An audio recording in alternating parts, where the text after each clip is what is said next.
Alexa, what are the Amazon spheres? The Amazon spheres are 3 spherical conservatories on the headquarters campus of Amazon in Seattle, Washington.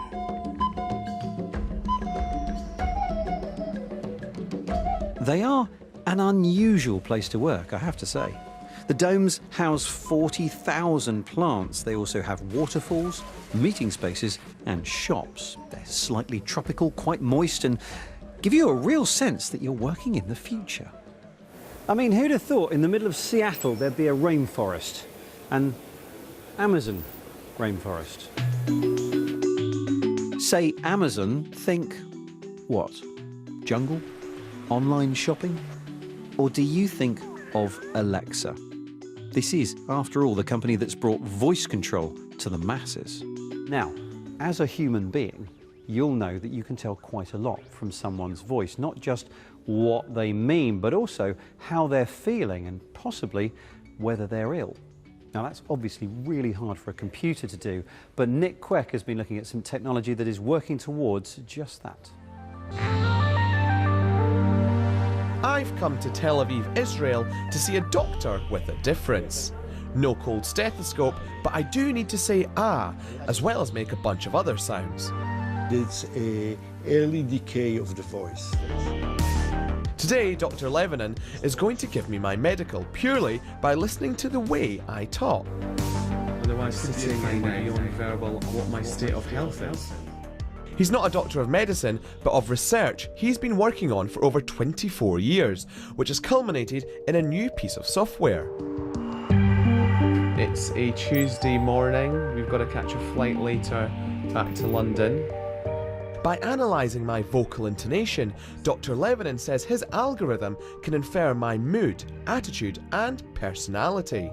You are ambitious, you are curious, a little bit adventurous and a little bit conservative. It's something in between. And I feel like I'm getting my palm read by a sidekick. And the graph is saying, oh, you are very tired. I am very tired. But the reason I'm here is for something far more important, because Dr. Levinan says his system can also be used to diagnose whether I have a disease, and even how bad it is just by listening to my voice. We can show the early signs of Parkinson, heart problem, autistic children, early signs of prostate cancer. He's comparing the audio wave patterns of someone's voice against an archive of recordings of people with known illnesses. How are you analysing the wave patterns? These are the signs of ill person, and you can see decay of the voice, deterioration. He is ill, tired, can't express himself well. If you combine all the signs together, we can see how severe is his problem. Okay, reality check time, because as amazing as this sounds, you might be thinking this is all too good to be true. But the thing is, voice is already used to diagnose certain conditions, and medical professionals do see that this could have more potential.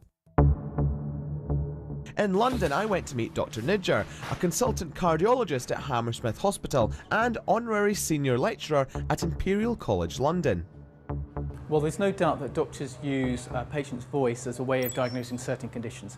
And there are neurological conditions like motor neuron disease or Parkinson's that have characteristic changes to the voice to help us make a diagnosis. But whatever voice's potential, to date, Beyond Verbal has had only one paper published in conjunction with the US-based Mayo Clinic investigating the connection between voice and coronary artery disease. What this study has done is attempted to make a diagnosis of coronary artery disease using the voice alone.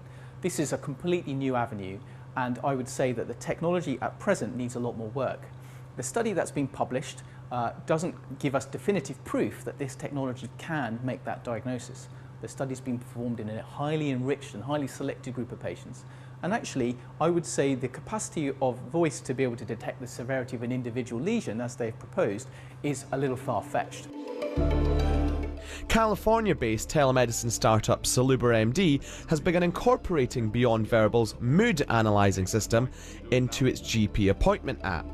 1 second, bear with me while I bring up your data here. Whilst remote doctors listen to problems over video call, the software can inform them about their patient's emotional state. How accurate is Beyond Verbal around the mood? Very. How is accurate regarding the acute coronary syndrome? We don't know yet. At present, there is a very good feel around it, but I, as a doctor, cannot trust a feel. I need to trust real correlation or real demonstration. Beyond Verbal isn't the only business claiming to understand our health via our voice. Healthy Mice, Sonde Health, Peak Profiling and even IBM are just some researching the connection between voice patterns and disease. We believe that we are better than 75% in many diseases. However, it's still not enough to say that's it. It's still enough to say alert, take care of yourself, go to the doctor, make other checks. Further trials are being conducted in Israel, China and soon the UK.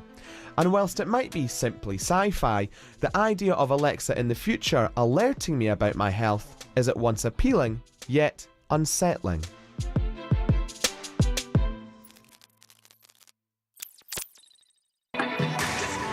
That was Nick.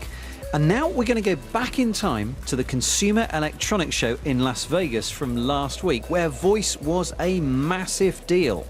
And we asked Laura Lewington and Richard Taylor to check out the big talk at the show. It's only taken a few years for voice-activated smart assistants to become an integral part of every self-respecting techie's lifestyle. Amazon's Alexa started out as a small self-contained box 4 years ago. Today, it's enjoyed a phoenix-like rise, compatible with over 28,000 smart devices and myriad gadgets of all shapes and sizes. Alexa, run the video. This bot Vector isn't just cute, he can also order you a pizza. And when you're feeling the creative juices flowing, you can always kick back with your smart instrument. If you're a keyboard player, you know it can be really frustrating navigating your way through menus just to get to what you want. But with Alexa built in, there's a world of possibilities that open up. So for example, I can say, Alexa, ask Go Piano to select strings. The tone has changed to strings.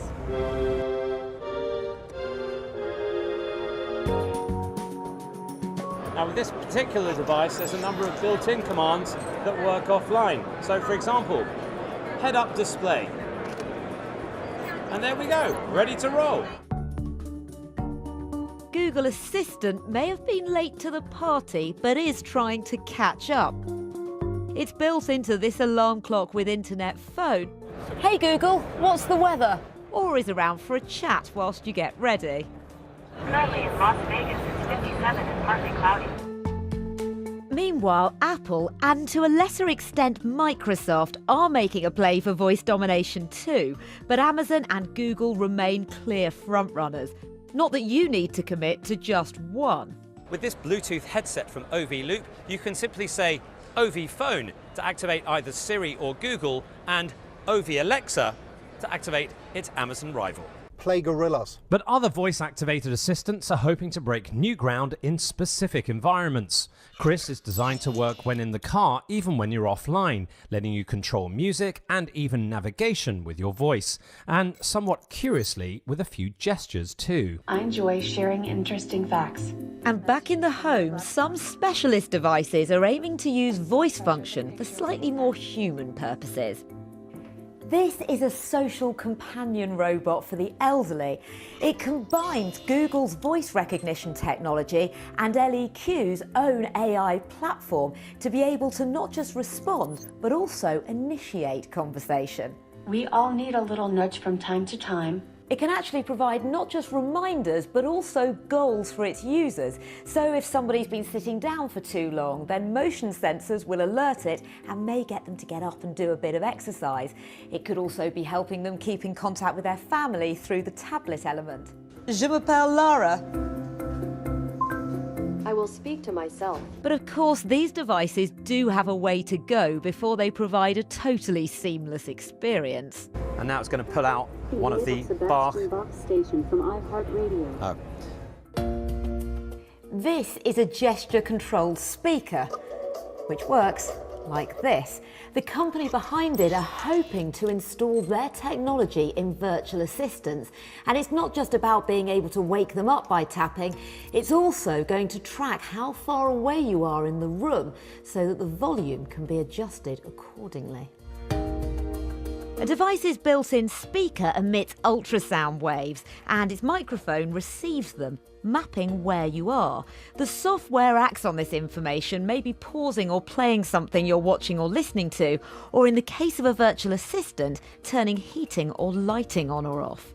But whilst there are ideas aplenty about how the future of voice could play out, for this year's CES, Google and Amazon certainly seem to be enjoying having the last word. Thank you very much. Goodbye.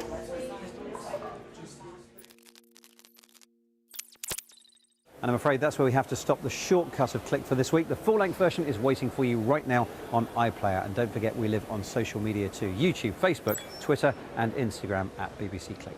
Thanks for watching, and we'll see you soon.